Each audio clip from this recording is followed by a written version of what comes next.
What occurs when a family long admired for its devotion and togetherness descends into heartache, deception, and broken dreams? For more than 15 years, the Browns' polygamous lifestyle captivated millions. Yet beneath the surface, profound cracks split the very center of their universe. Estranged relationships, startling allegations, and contentious wars over love, devotion, and finances. In this video, we'll uncover Meri Brown's painful journey from being the family's first wife to facing alienation and harsh criticism, her surprising path to healing with a young woman she once scared, and the emotional turmoil that reshaped the entire family. We'll also explore Robin Brown's drastic transformation, from the supportive fourth wife striving to hold the family together to living in luxurious solitude while rumors swirl about extravagant spending and broken ties with her former sister wives.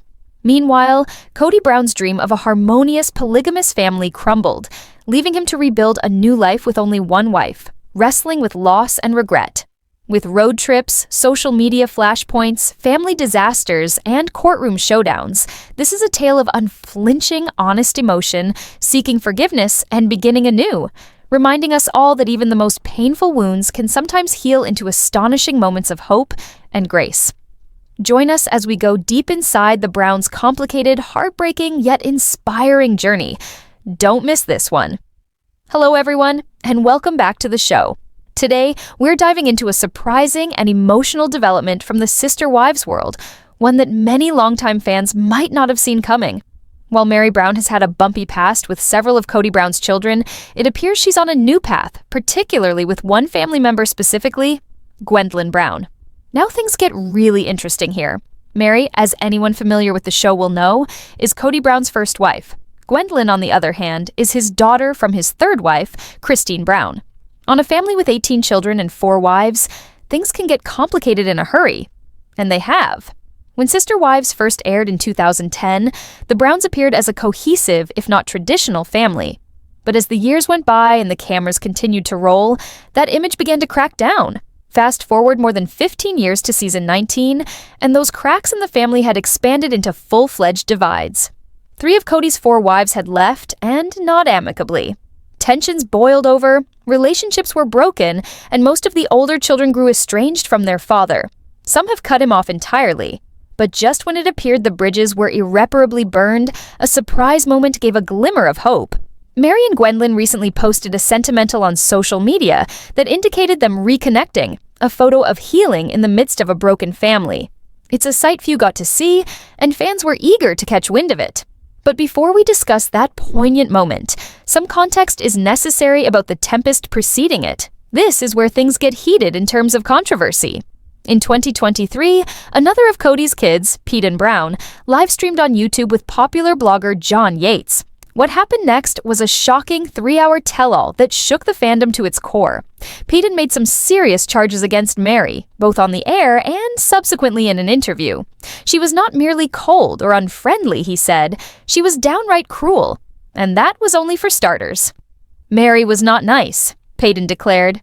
In fact, he contended, abrasive was only the beginning of how she treated certain of the children. He suggested that what she'd done might have stepped beyond even more dangerous lines, but refused to elaborate, out of respect for his own mother, Christine. So how did we move from all those hurtful charges to Meri and Gwendlyn both showing up for a display of solidarity? That's what fans are wondering, and the reason might surprise you. Tune in as we untangle the chronology, the facts, and the frictions behind this messy family reunion. Is this the start of actual reconciliation in the Brown family? Stay tuned. And just when the scandal had all but faded, Gwendlyn Brown threw gas on the fire by commenting on Polyghamy's accusations, verifying some of them in a post on her Patreon account. She didn't mince words. Gwendlyn disclosed that as a child, she had found Meri scary, a characterization which lent credence to Polyghamy's previous testimony. Even more startlingly, she said Meri had at one point directed abusive behavior towards her sister and fellow Sister Wives cast member, Meri Brown. What Gwendlyn went on to write left fans aghast. She said, Meri had moments where she was rude and scary, but I don't remember her getting physical with anyone except for Meri, and that was only once. It was a chilling revelation, particularly considering how tight-lipped the family had so often been about inner problems. But then Gwendlyn changed to a more conciliatory tone, stating she thinks everybody is entitled to a second chance. Could this be the turning point? In spite of their checkered past, Gwendlyn and Meri seem to have buried the hatchet. A recent exchange on social media provided fans with a glimmer of hope. Meri had posted pictures from a one-person road trip she had undertaken across the country to Boston. "A week or two ago, I set off on my one-person journey across the country," she captioned on Instagram, posting pictures of her urban escapades. In the comments, Gwendlyn posted a brief but warm message: "Love the adventures." A couple of plain words, but to viewers who watched the family undergo their long, painful path, they were everything. This exchange suggested a rebuilt relationship, not flawless, but healing. Given everything that's transpired, it's amazing that Meri and Gwendlyn were able to move on.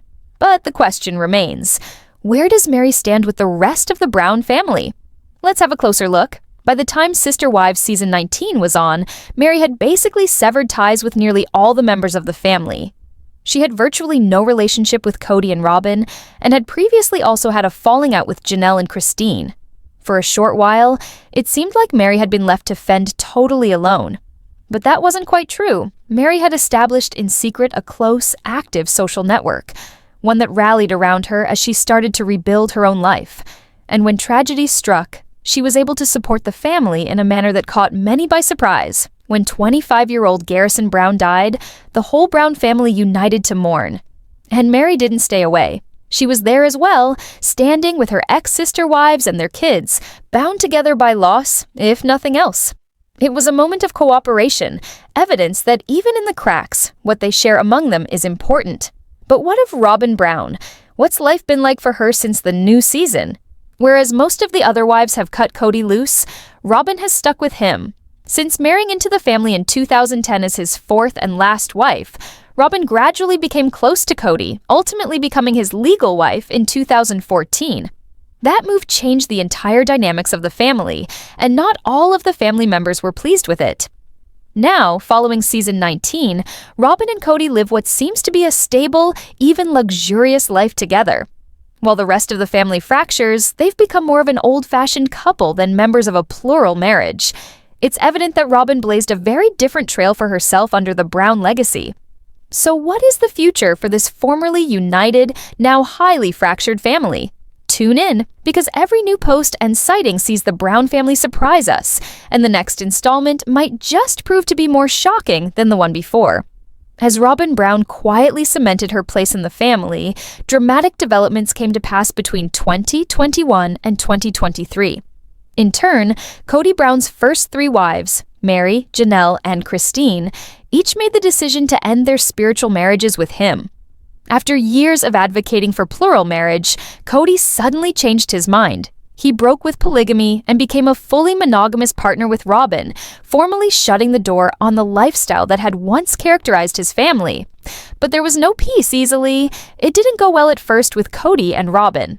The disintegration of the larger family structure affected him emotionally, particularly as Kody grappled with frustration and anger. The couple's bond was tested in ways they hadn't anticipated, but through time and reflection, they began to find their footing.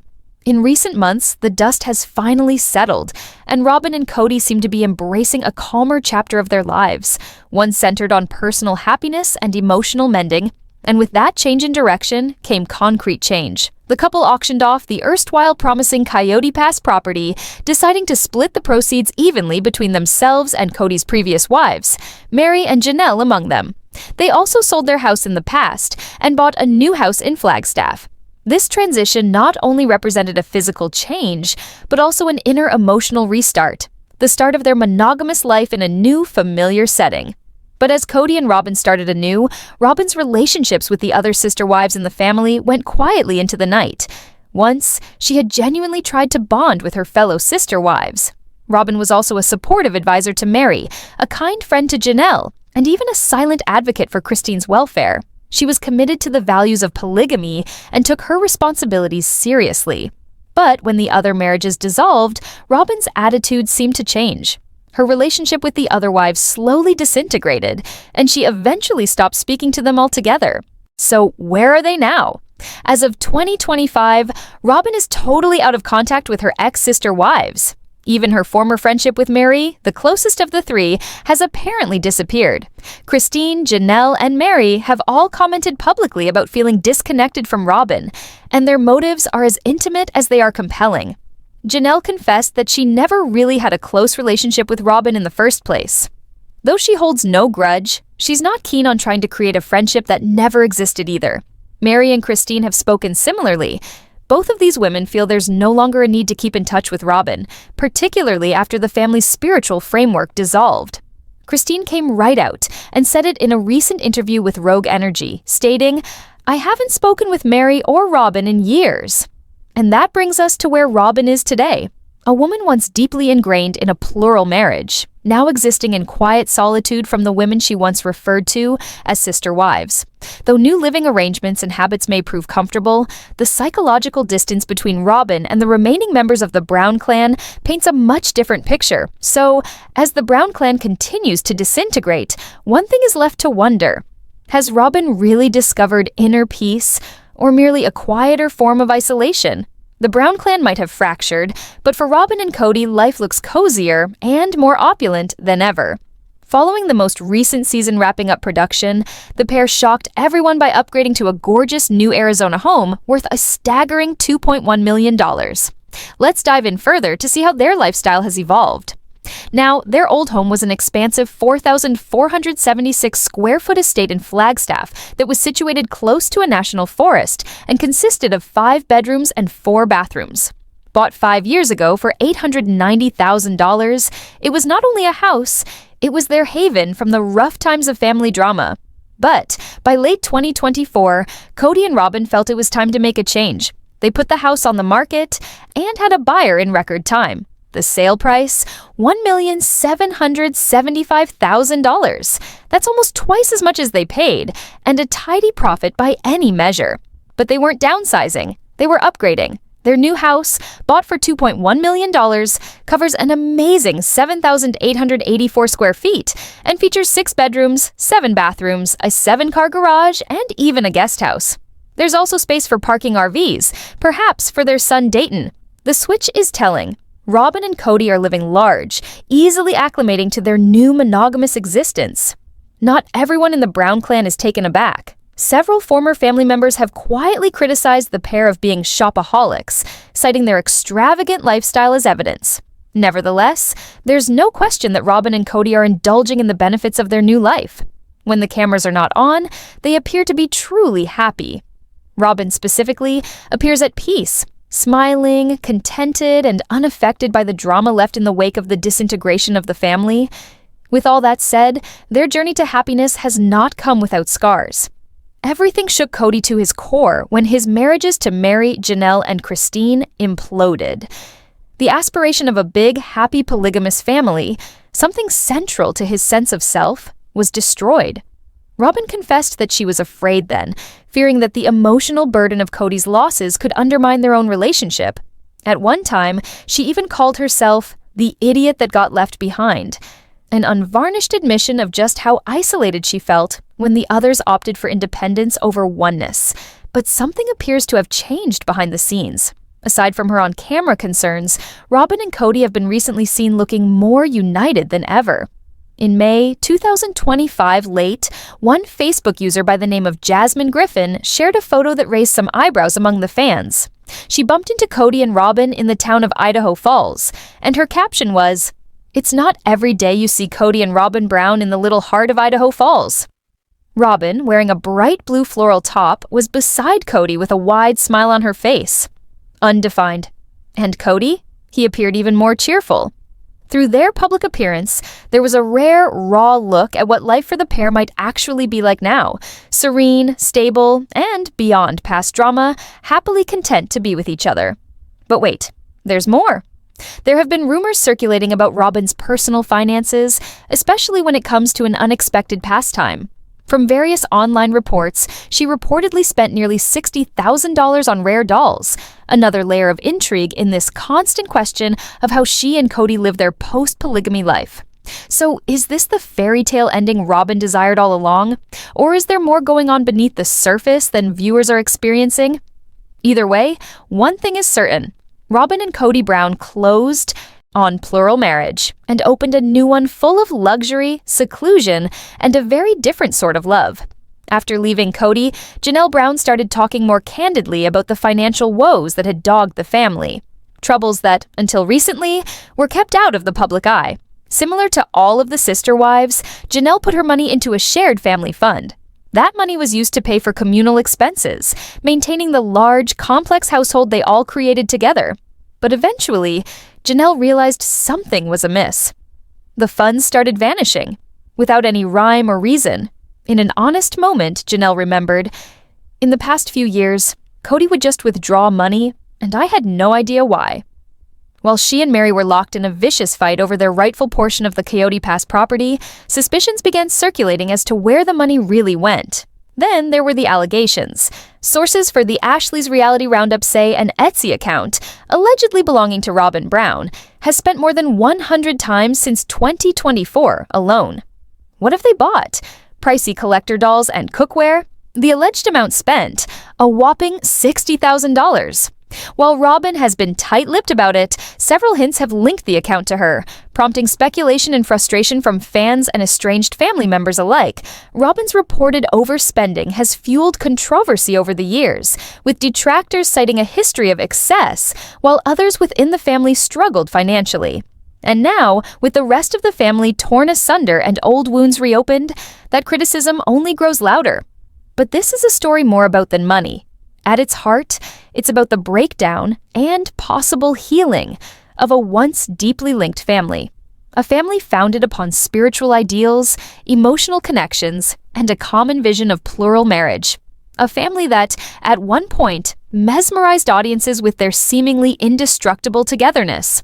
That fantasy long ago broke.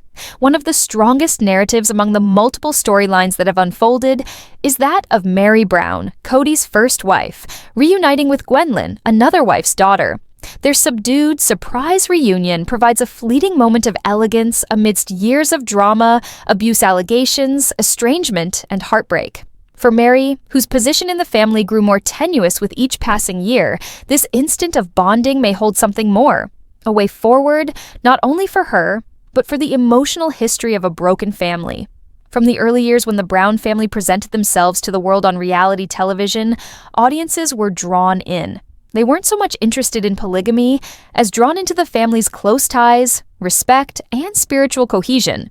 It was a tale that, however unconventional its premise, held the promise of hope and peace. In secret, however, cracks were beginning to show. With the passage of time, shifting allegiances, fluctuating loyalties, and deep-seated emotional scars ripped the family asunder. What was initially touted as a grand experiment in religion and love ultimately evolved into a cautionary parable about imbalance, loneliness, and heartache. And yet the tale is not altogether one of tragedy. Instances such as Meri and Gwendlyn's reconciliation, or Janelle's courageous candor, or Christine's battling independence, demonstrate that in the wake of emotional upheaval, change is achievable. Healing might come slowly, but it's not out of the question. So what's next for the Browns? Only time will tell. But one thing is certain. This family, once held together by polygamy, now walks very different roads. Whether they ever cross paths again is a question only time can tell. In the early days, the family's image was nearly poetic. Stunningly balanced, spiritually devoted, and seemingly unbreakable. But as time passed and reality stripped the nicely formed veneer away, old cracks deep in the household gradually appeared.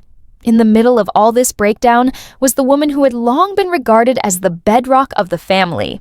Admired for many years as the cornerstone of togetherness, she became more and more isolated. Her relationships with the other sister wives began to break down.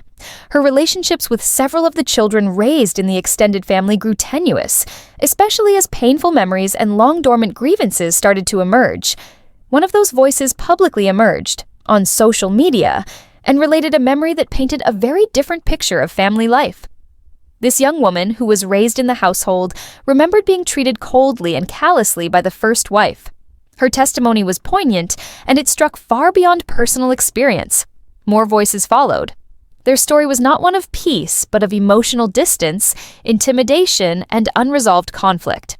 Included among them was another daughter from one of the patriarch's subsequent marriages. She also remembered the first wife as an emotionally distant person, an intimidating presence in her youth. She talked of uncomfortable encounters and of one especially harrowing occurrence with her sister that left a deep impression. And yet, in spite of all the unease and sorrow, there was also something of comprehension. These younger relatives, now adults themselves, recognized something important, that individuals can change, that the pain causers of the past could continue to learn, grow, and find redemption. In the last few months, that promise of healing happened quietly. What was a casual moment, a note of support on a social media thread, held tremendous emotional significance. The woman, now living on her own after having left her plural marriage, had been sharing about a solo cross-country trip. Her updates were full of exuberance, liberty, and discovery. Amid the flood of comments, one stood out. A heartfelt note from the very young woman she had once unknowingly hurt. A small gesture, words of warmth, of support. But to those watching closely, it meant everything. It was a bridge, small but real, being built across years of silence, tension, and pain. For many longtime followers of the family, this quiet interaction felt like a moment of grace, a private reconciliation caught only fleetingly but intensely felt. It was an atonement moment, one that demonstrated how far both women had traveled. Though they shared a past fraught with misunderstandings and emotional scars, they now also shared the desire to move on. The older woman, who once spiritually wed in a marriage that no longer is, has found a new identity. She has entered a life of independence, of community, and of self-expression. Her voice is louder. Her confidence is deeper. And while the scars of her past will never fully heal, she has refused to allow them to define her, even after leaving behind the man to whom she once devoted her life and the women with whom she once shared that life. She has not cut all ties. When a horrific tragedy befell the family, taking a dear son from them, she went back. Not due to duty, but due to love and respect. She stood alongside her previous family members at the memorial, united not by marriage, but by memory and grief. Her presence there spoke volumes, because some ties, those born from shared experience, deep emotion, and decades of life lived side by side, can never be entirely broken. Today, this woman lives on her own terms, free, evolving, and perhaps most importantly, at peace. Now, she lives life on her own terms, traveling when she chooses, nurturing relationships that bring her peace, and continuing to rediscover who she truly is beyond the labels of her past. The young woman who was once made to feel scared and vulnerable by her now stands tall in her own adulthood, pursuing her own way and determining family on her own terms, and in a manner consistent with her values and experience. The subtle bond they shared, even though temporary, provided something far more significant than an instant of social media validation. It suggested an imaginable future in which healing could become more profound, in which discovery could become greater, and in which two women from two sides of a broken family history could find common ground. Through Their Journey isn't merely a story about shattered ties. It is a story of potential, of hope. These two women, one stepping forth from decades of silent sacrifice into personal freedom, and the other mapping her identity in the aftermath of a complicated childhood, reflect a larger truth: that recovery never goes straight. Sometimes it begins with the smallest gestures, a gentle word, a quiet demonstration of support, or even a digital smile that says, "I see you, I remember. And perhaps I get it now." In the aftermath of the erstwhile full house that was the Browns, Robin Brown has embarked on a significantly quieter phase in her life, a phase not characterized by turmoil, but by selectivity and emotional withdrawal. From having been the last wife in an intricate, spiritually motivated family unit, she now exists exclusively with Cody in a traditional relationship. Where she used to belong to a community of shared living and compromise and fickle allegiances, she now knows the quietness of one-on-one love. It was not merely a transformation of marriage, it was of self, the vibrational din of plural marriage, the divided attention, the shared spaces, the endless balancing act, has been replaced by something much more intimate. Robin, once a metaphor of expansion in the Brown family story, now a metaphor of its contraction. She and Cody, once the leader of a large and complex family, now have a life completely different from the one they originally presented to the world. Their narrative has also been rebranded. So where does that leave us? With takeaways, lots of them, about the perils of stifling identity for cohesion, about how individual suffering can remain unsaid for years before it is expressed at last, and most significantly, about the courage it takes to face the past and move on to better.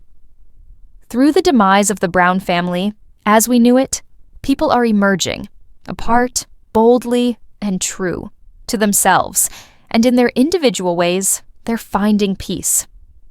Robyn and Cody now reside in a two-person house, a home no longer shared. In their desert town hometown, where once they lived together, only memories remain.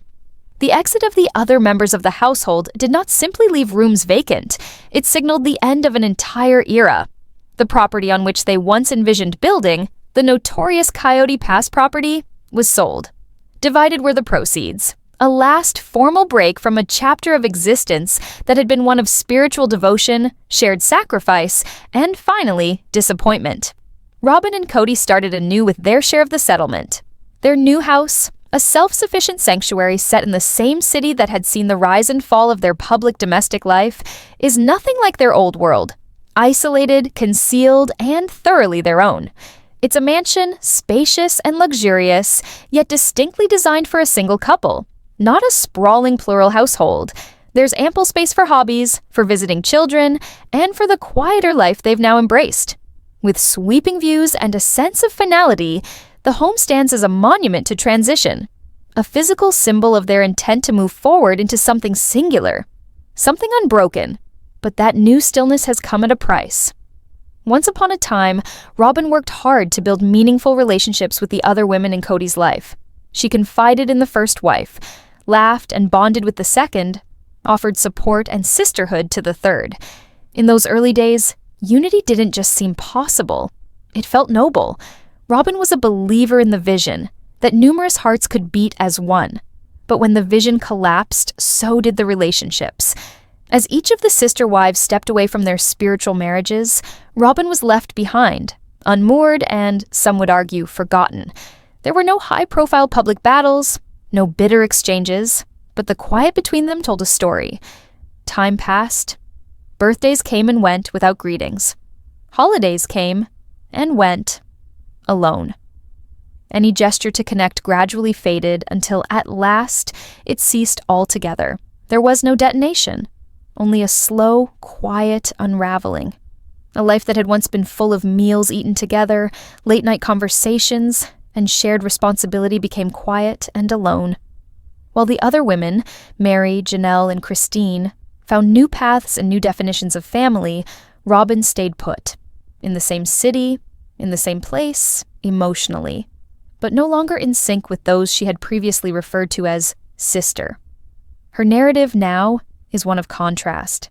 Instead of the other women embracing independence, some discovering new love, others establishing new business or personal development endeavors, Robyn went another way. She went silent. Her social network became smaller, her attention span inward. The previously enthusiastic overture to her other sister wives disappeared altogether. Some speculate that emotional distance was a two-way street. Others theorize it was a deliberate choice. But whatever the motivation, what's certain is this. The fragile, sometimes tense relationships she once had are now completely severed. Even the oldest and weakest ties have dissolved. No last-minute reunions, no tearful reconciliations, simply a growing distance, and then silence. Behind the cameras, the narrative unfolded differently than viewers witnessed on the show. Audience members observed tension, the gradual disintegration of a dream. Cody, once a man balancing the emotional burdens of 4 marriages, was visibly drained and spiritually conflicted. He mourned the loss of a family ideal he had worked years to preserve. But Robyn did not. She grieved something different. She grieved the loss of unity, the loss of a shared vision, the dissolution of a dream she had given herself over, the dream of many lives knitted into one. With the burdens of plural marriage finally off their backs, Robyn and Cody turned inward. Side by side, they set about the long, hard work of reconstructing what had been lost between them, lost beneath years of divided attention and emotional tumult. In public, their faces wore often strained looks, faces tight with years of unresolved tension. But their intimates say something shifted behind closed doors. They started laughing again, dallying at the dinner table, looking at one another clearly for the first time in years. As their lives calmed, so did their public persona. The couple who had once dominated tabloid headlines and occupied social media timelines with their every step became more elusive. Robyn, so very much at the center of the show's drama, seemed to disappear. But perhaps that was intentional. She cultivated a new type of fame, one defined by what was not seen rather than by visibility. In tiny towns, away from production crews and media hype, she was occasionally seen, modestly attired, hand in hand with Cody. Locals who knew them spoke of a couple who seemed serene, ordinary, relaxed, far from the strained, storm-weathered pair who once broadcast their unraveling for the world to see. They seemed ordinary. And maybe that's exactly what they wanted. For years, longtime fans and critics alike have speculated about Robyn's spending habits. Rumors swirled around extravagant collections and pricey hobbies, none more curious than her love for handcrafted figurines. Tiny dolls dressed in intricate fabrics, each nestled inside miniature homes. What had started as a humble hobby soon expanded to an impressive portfolio. Receipts appeared online, along with scribbled thank you cards from boutique owners, documenting thousands of dollars of spending on this fragile obsession.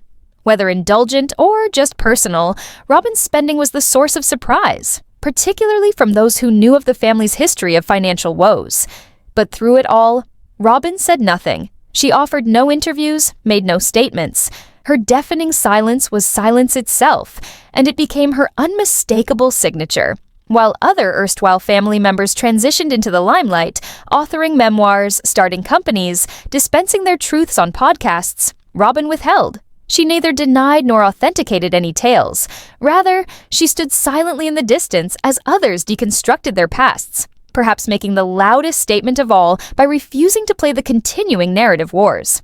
Today, Robyn and Cody's new house is more than just a house. It is a fortress, large, isolated, and intensely secretive. Its long, winding drives and towering hedges signal a clear separation from the world, from the past, and from everyone who once shared their family name. Thank you so much for watching. If you want daily updates and more deep dives into the lives of your favorite reality stars, don't forget to subscribe. Undefined. I'll see you again soon.